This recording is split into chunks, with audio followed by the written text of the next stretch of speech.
Hi, my dear student. Assalamu alaikum. How are you all? I am also fine. Once again, I have come to take a online class. My today's subject is tag question.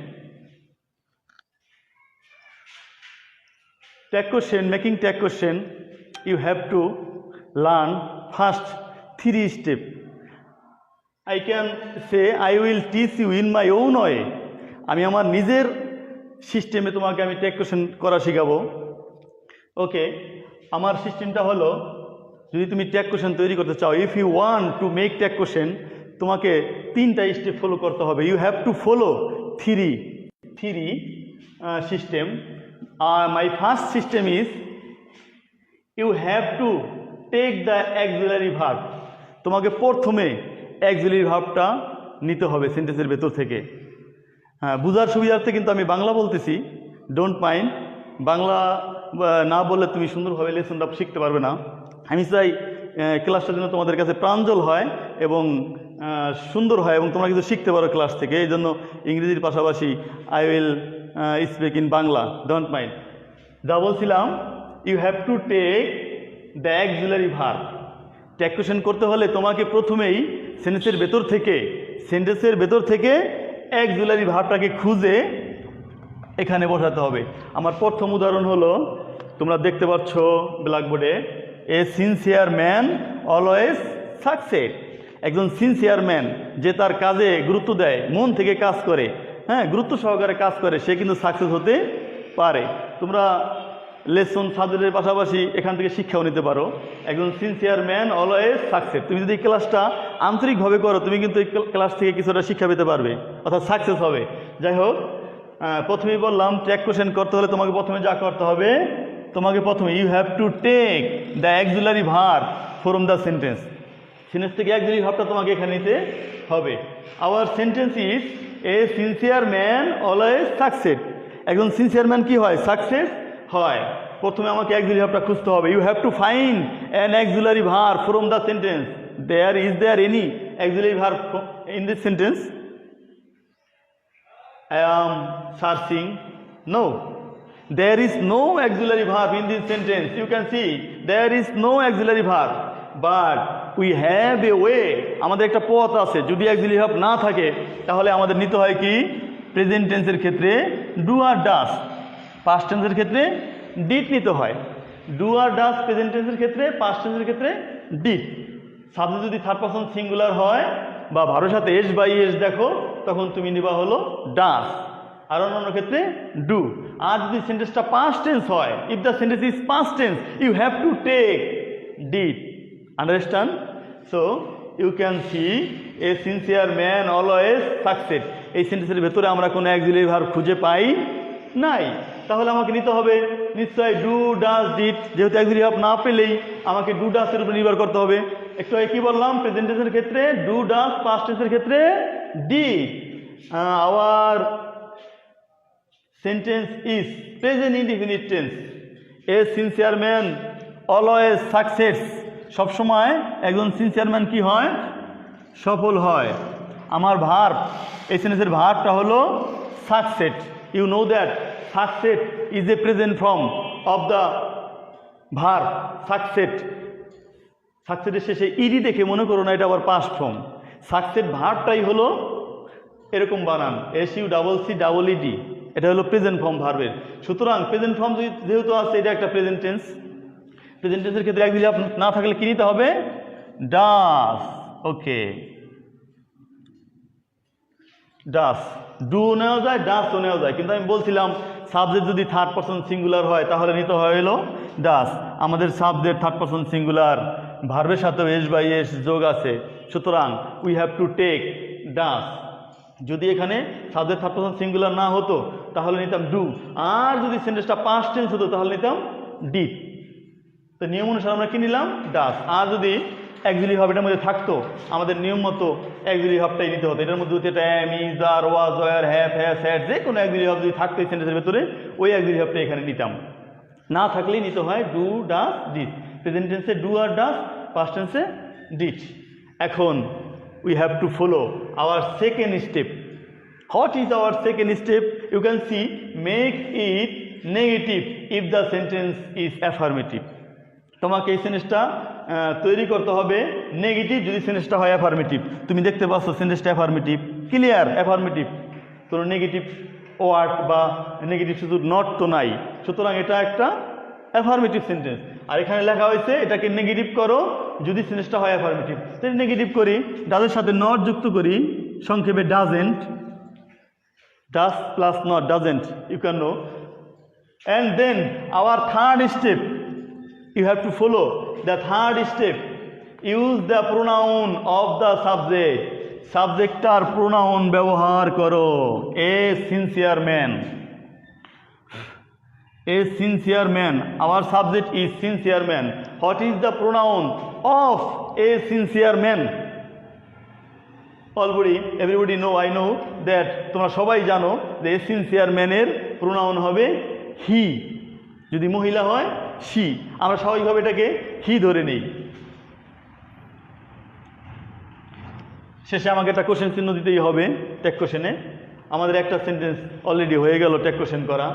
এই তিনটা step follow করেই তুমি করতে পারো। এর পাশাপাশি কিছু ব্যতিক্রম রুল লাগে, কিছু কমপ্লিকেটেড জটিল কিছু রুল লাগে যা আমি তোমাকে কমেন্ট বক্সে দিয়ে দেবো। আমি এই রুলগুলো সাজিয়ে রেখেছি। সব রুল আসলে এখানে আলোচনা করতে গেলে কিন্তু সময় থাকবে না, অনেক সময় লাগবে। এজন্য আমি শুধু প্রত্যেকটা বিষয়ের একেবারে বেসিক স্টেপ, বেসিক যে রুল, বেসিক যে সিস্টেমটা কোনো একটা আইটেম করার, এই বেসিক সিস্টেমটা নিয়ে আমি আলোচনা করবো প্রতি ক্লাসে। আজকে আমরা ট্যাগ কোশ্চেন আলোচনা করতেছি, আমি কিন্তু শুধুমাত্র বেসিক সিস্টেমটা নিয়ে আলোচনা করতেছি। যাই হোক, একটা সেন্টেন্স ইতিমধ্যে হয়ে গেল, কীভাবে করলাম তোমরা দেখলা তিনটা স্টেপ ফলো করে। এখন আমি যাব পরবর্তী উদাহরণে। অ্যাটেনশন প্লিজ, তোমার কাছে ট্যাগ কোশ্চেন যারা নতুন শিখতেছো একেবারে ইজি হয়ে যাবে ট্যাগ কোশ্চেন যদি একটু মনোযোগ সহকারে শুনতে পারো। Okay, our next example is the people who are insincere. The people লোকজন, হু আর যারা হয়, ইনসিনসিয়ার অআন্তরিক, আন্তরিক না, কাজের প্রতি মনোযোগী না। দ্য পিপল হু আর ইনসিনসিয়ার লোকজন যারা হয় অআন্তরিক, ক্যান হার্ডলি সাকসেস খুব কমই সফল হতে পারে। এখন আমাকে এটাকে ট্যাগ কোশ্চেন করতে হবে। বরাবর তোমাকে সেই আগের স্টেপগুলোই ফলো করতে হবে। At first you have to take the auxiliary verb. What is the auxiliary verb of this sentence? Can you find? তুমি কি খুঁজে বের করতে পারো এই সেন্টেন্সের মধ্যে অ্যাক্সিলারি ভার্বটা কি আছে? যেহেতু প্রথম স্টেপেই আমাকে নিতে হবে অ্যাক্সিলারি ভার্বটা। আমি খুঁজে পাইতেছি দ্য পিপল হু আর, এখানে আর একটা অ্যাক্সিলারি ভার্ব আছে, আরও একটা অ্যাক্সিলারি ভার্ব দেখতে পাচ্ছি ক্যান। এখানে একটা রুল আছে বলার মতো, আমি বলে দিই। সব রুল এখানে তো আলোচনা করা সম্ভব না, এটা আমি অবশ্যই কমেন্ট বক্সে দিয়ে দেবো যে রুলগুলো থাকে। কমপ্লেক্স সেন্টেন্স যদি পাও, ট্যাগ কোশ্চেনের ক্ষেত্রে যদি কমপ্লেক্স সেন্টেন্স পাও তাহলে প্রিন্সিপাল ক্লুজের ট্যাগ কোশ্চেন করবে, প্রিন্সিপাল ক্লুজের ট্যাগ কোশ্চেন করবে। এটা নিশ্চয়ই একটা কমপ্লেক্স সেন্টেন্স। যারা সেন্টেন্স পড়ছো 9-10-এর কমপ্লেক্স, সিম্পল, কম্পাউন্ড, তারা অবশ্যই বলতে পারবে এটা কমপ্লেক্স সেন্টেন্স। এটা হলো সাবঅর্ডিনেট ক্লুজ। হুযুক্ত যে ক্লুজটা এটা হলো সাবঅর্ডিনেট ক্লুজ, কিন্তু এইটা হলো প্রিন্সিপাল ক্লুজ, ক্যান হার্ডলি যে ক্লুজটা আছে। আর কি বললাম, কমপ্লেক্স সেন্টেন্স পেলে তোমাকে ট্যাগ কোশ্চেন করতে হবে প্রিন্সিপাল ক্লুজের। What is the principal clause in this sentence? It is principal clause. So you have to make tag question from this clause. Understand? I can say the auxiliary verb of this clause is can. So we don't use are. আমরা আর ব্যবহার করব না, এটা subordinate clues. Principal ক্লুজের মধ্যে auxiliary verb কি আছে? Can ব্যবহার করব।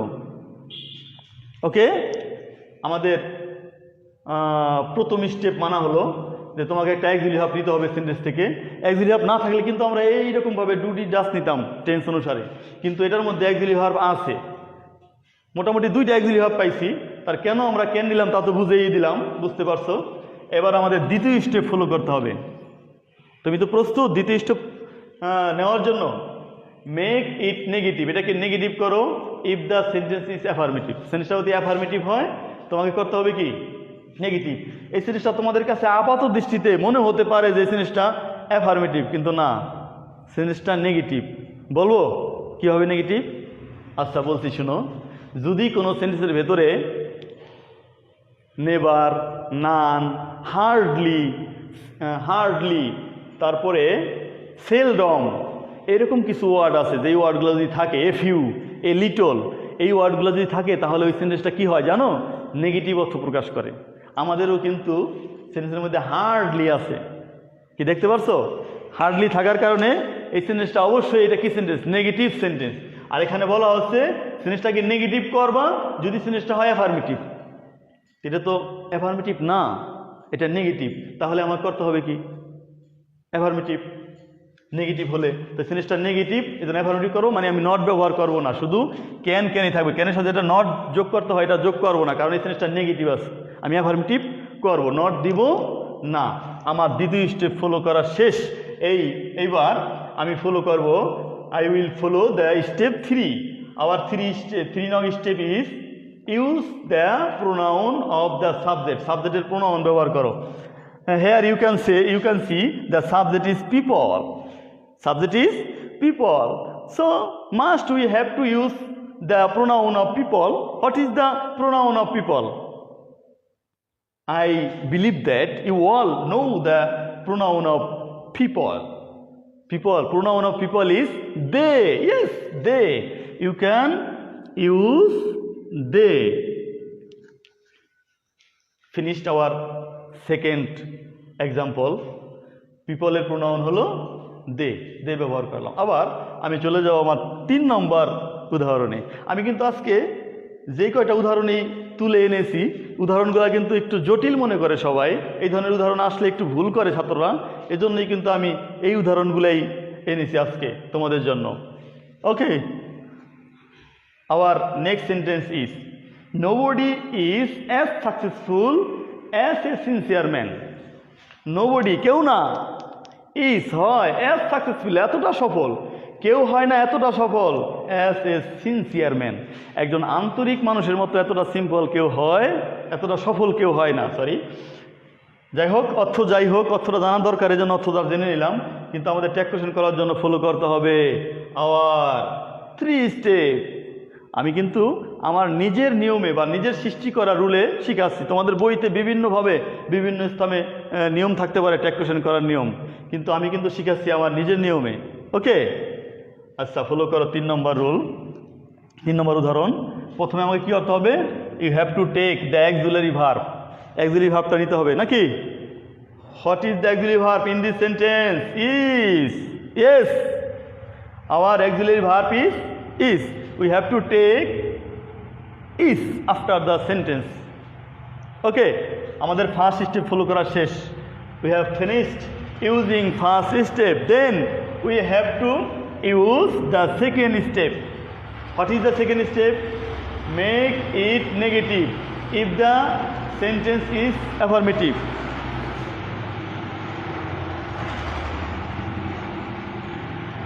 Make it negative if the sentence is affirmative. সেন্টেন্সটাকে নেগেটিভ করো যদি সেন্টেন্সটা হয় অ্যাফার্মেটিভ। এই সেন্টেন্সটা কি নেগেটিভ না অ্যাফার্মেটিভ বলো তো? Can you tell me if the sentence is negative or affirmative? Yes, it is negative sentence. Obviously it is negative sentence because there is a nobody, কেউ না। সুতরাং এই সেন্টেন্সটা হয় নেগেটিভ। নেগেটিভ হলে আমাকে কী করতে হবে? অ্যাফার্মেটিভ করতে হবে। অর্থাৎ এখানে যে তুমি নটটা দিতা, এই নটটা দিতে পারবা না, যেহেতু বলা হয়েছে নেগেটিভ থাকলে তোমাকে অ্যাফার্মেটিভ করতে হবে, এই জন্য তুমি নট ব্যবহার করতে পারবে না, তাহলে তো অ্যাফার্মেটিভ হয়ে গেল। তাহলে আমার 2 নম্বর স্টেপ ব্যবহার করা শেষ। 3 নম্বর step, use the pronoun of the subject. সাবজেক্টটা কি? নোবডি। এখানে একটু কথা আছে, একটা রুল তোমাকে মনে রাখতে হবে, আমি 2 বার বলবো। যদি কোনো সেন্টেন্সে সাবজেক্ট পাও everybody, everyone, nobody, no one, none, আরও 2 একটা থাকতে পারে, আমি মূল কয়টা বললাম, nobody, no one, none, everybody, everyone যদি সাবজেক্ট পাও তাদের প্রোনাউন ব্যবহার করতে হবে দে। প্রোনাউন ব্যবহার করতে হবে দে। Nobody, no one, none, everybody এগুলি থাকলে তোমাকে প্রোনাউন ব্যবহার করতে হয় দে। তখন আমরা এখানে দে ব্যবহার করলাম, হয়ে গেল? না, হয় নাই। একটু প্যাচ লেগেছে, যারা বুদ্ধিমান তারা কিন্তু ব্যাপারটা ধরতে পারছো। কি প্যাচটা এখানে লাগছে? জটিল প্যাচ। ধরতে পারছো কেউ? বুদ্ধিমান যারা অবশ্যই ধরে ফেলেছো। পরবর্তীদের জন্য বলছি, এখানে কি ব্যবহার করছি? নবডির পরিবর্তে দে। আর এখানে অ্যাক্সিলারি ভার্ব কি ব্যবহার করছি? যা আমাদের সেন্টেন্সের মধ্যে ছিল। নিয়ম অনুসারে তো আমরা নিছি না। You have to take the auxiliary verb, তোমাকে অ্যাক্সিলারি ভার্বটা নিতে হবে। তো অ্যাক্সিলারি ভার্ব তো সেন্টেন্সের মধ্যে নিজেই ছিল, এই যেই তো নিছি। ঝামেলা কোথায়? ঝামেলা আছে নবডির পরিবর্তে যখন তুমি প্রোনাউন দে ব্যবহার করবে, যে রুল আমি বলছি, নবডি থাকলে, এভরিবডি থাকলে, নো ওয়ান থাকলে দে নিতে হয়। নিয়ম মতোই দে নিছি, কিন্তু ইস একটা সিঙ্গুলার ভার্ব আর দে হইল প্লুরাল প্রোনাউন। এটা কি এখানে ব্যবহার করা যায়? এখন তোমার কি করতে হবে? এরকম অবস্থায় পড়লে ইসটা দেওয়া যাবে না, যদিও নিয়ম মতো এনেছো। এই দের উপর নির্ভর করে তোমাকে এখানে আর ব্যবহার করতে হবে। কি মিলছে? বুদ্ধিমানরা যারা গুইজ করেছো এটার সাথে কি মিলছে? অবশ্যই মিলার কথা। এরকম সিচুয়েশনে পড়লে তুমি ইস নিয়ম মতোই নিবা, কিন্তু দের কারণে, যেহেতু নবডির পরিবর্তে দে নিতে হয়, দের কারণে তুমি আর ইস নিতে পারবা না, আর নিতে হবে। এরকমভাবে তুমি অনেক সময় ডাস নিয়ে এই সমস্যায় পড়তে পারো। ডাস দে হবে না, ডু দে দিতে হবে। ডাস হলো সিঙ্গুলার, এই জন্য তখনও ডু দে দিতে হবে। আবার next example, every student should be sincere. Every student should be, প্রত্যেক ছাত্রদের হওয়া উচিত সিনসিয়ার। তোমরা কি সিনসিয়ার হইছো? ক্লাসে কি পুরোপুরি মনোযোগ দিয়েছো? I hope that you are fully sincere in this class. Are not you? Are not you? এই যে আমি একটা কথা বললাম, তোমরা সবাই সিনসিয়ার, আর নট ইউ, এটাই কিন্তু ট্যাগ কোশ্চেন। আসলে আমরা ট্যাগ কোশ্চেন কিন্তু আমাদের কথায়, প্রত্যাহিক জীবনে আমরা সবসময় ব্যবহার করি। আমরা কীভাবে ব্যবহার করি? এই ঘাটে একটা বড় একটা অ্যাক্সিডেন্ট করছে, না রে। অশুদ্ধ ভাষায় অনেক সময় না রে বলি, আর শুদ্ধ ভাষায় যারা বলে তারা বলে তাই না।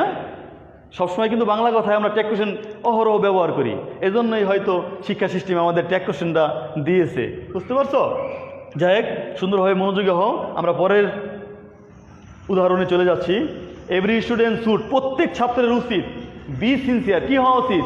আন্তরিক হওয়া উচিত। আবার আমাদের সেই আগের মতো স্টেপগুলো ফলো করতে হবে। ইউ হ্যাভ টু টেক, তোমাকে নিতে হবে দ্য অ্যাক্সিলারি ভার্ব, অ্যাক্সিলারি ভার্বটা তোমাকে নিতে হবে। এই সেন্টেন্সের ভেতর থেকে কি আছে? শুড আছে, শুড। তোমাকে শুড নিতে হবে, SOULD, শুড। নিয়েছো? নিলাম। সেন্টেন্সের ভেতর থেকে অ্যাক্সিলারি ভার্ব নিতে হবে, যা থাকে তাই, না থাকলে do does did, do does present টেন্সের ক্ষেত্রে, ডিড পাস্ট টেন্সের ক্ষেত্রে। আবার বলে নিলাম। আর অ্যাক্সিলারি ভার্ব থাকলে সেন্টেন্সের মধ্যে যা থাকে ওটাকেই তোমাকে নিতে হবে। কি আছে এখানে? আমরা কি পেলাম? শুড, শুড নিলাম। দ্বিতীয় স্টেপ, সেন্টেন্সটা যদি হয় নেগেটিভ তাহলে তোমাকে অ্যাফার্মেটিভ করতে হবে। সেন্টেন্সটা কি নেগেটিভ? দেখো তো কোনো নেগেটিভ সূচক কোনো ওয়ার্ড আছে কিনা। I can see that there is no any negative word, কোনো নেগেটিভ ওয়ার্ড এখানে নাই। যেই ওয়ার্ডগুলোর কথা বলছিলাম, হার্ডলি, সেলডম, তারপরে এ লিটল, ভেরি ফিউ, তারপরে আরেকটা আছে সেলডম, হার্ডলি, এইগুলোই মোটামুটি, নোবডি, নো ওয়ান, নান, এইগুলো থাকলে সেন্টেন্সটাকে অ্যাফার্মেটিভ করতে হয়। এইগুলো দিয়ে সেন্টেন্সটা নেগেটিভ প্রকাশ করে। তো এইগুলোর একটাও এখানে নাই, নটও নাই। সুতরাং সেন্টেন্সটা হয় অ্যাফার্মেটিভ, তাহলে নেগেটিভ করতে হবে। যেহেতু নিয়মে আছে সেন্টেন্সটা যদি নেগেটিভ হয়, make it negative if the sentence is affirmative. সেন্টেন্সটা অ্যাফার্মেটিভ হলে নেগেটিভ করো। Make it negative if the sentence is affirmative. এখন যেহেতু এখানে সেন্টেন্সটা আছে তোমার গিয়া অ্যাফার্মেটিভ, তোমাকে নেগেটিভ করতে হবে। নেগেটিভ করার জন্য একটা নট যোগ করো সংক্ষেপে, হয়েছে? তারপরে 3 নম্বর step, use the pronoun of the subject. Subject এখানে আছে এভরি স্টুডেন্ট, নিশ্চয়ই তোমাকে নিয়ম অনুসারে দে ব্যবহার করতে হবে। একটু আগে যে নিয়মটা বললাম, ব্যবহার করো দে। ভাস হয়ে গেল শুড নট দে। এবার আমাদের 3 নম্বর নম্বর উদাহরণ আছে, লেটস বি সিনসিয়ার। চলো সিনসিয়ার হই ইন আওয়ার লাইফ, চলো আমাদের জীবনে আমরা সিনসিয়ার হই সবাই। এরকম একটা উদাহরণ আছে। আবার এটাকে ট্যাগ কোশ্চেন করতে হলে আবার সেই নিয়ম ফলো করবা। প্রথমে নিতে হবে অ্যাক্সিলারি ভার্ব। অ্যাক্সিলারি ভার্ব এখানে একটা কথা আছে, আমাদের এই উদাহরণটার জন্য আলাদা একটা রুল আছে। রুলটা বলবো? সব রুল সম্বলিত করে আমি একটা কাগজ করেছি, কাগজটা আমি একটু কমেন্ট বক্সে দিয়ে দেবো অবশ্যই। সুতরাং এটার দিকে তাকাও। লেটস বি সিনসিয়ার, চলো সিনসিয়ার হই। লেটস যুক্ত সেন্টেন্স পেলে, লেটস যুক্ত সেন্টেন্স পেলে তোমাকে ব্যবহার করতে হবে শ্যাল উই। শ্যাল উই, এখানে উই প্রোনাউন নিতে হবে। এর কারণ হলো লেটস চলো, কে কে চলবে? যে বলছে সেও এবং যাকে বলছে সেও, দুইজনে মিলা কি হয়? উই হয় না?